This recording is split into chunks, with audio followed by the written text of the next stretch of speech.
Vale anche per il governo, siamo stanchi di vedere persone che dicono una cosa e ne fanno un'altra. Politiche così non stanno portando avanti da nessuna parte.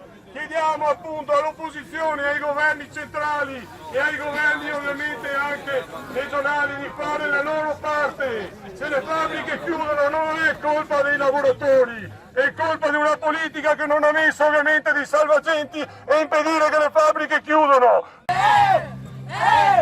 Chi non salva un cinese!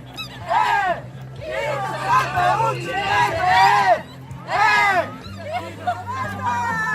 Tutti uniti! Non si molla! Tutti uniti! Non si molla! Tutti uniti! Non si molla! Tutti uniti! Non si molla! Tutti uniti! Forza dei fischietti!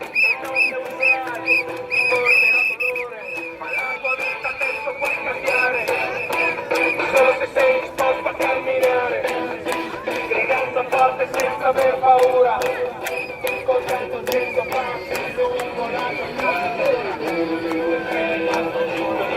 I suoi dipendenti, rattrappito le sue intelligenze, sperperato il know-how e depotenziato i suoi prodotti.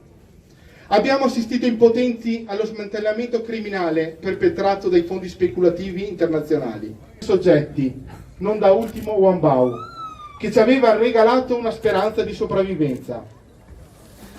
Abbiamo più volte assistito alla rinuncia di diritti già acquisiti e a pesanti sacrifici assunti in maniera estremamente responsabile.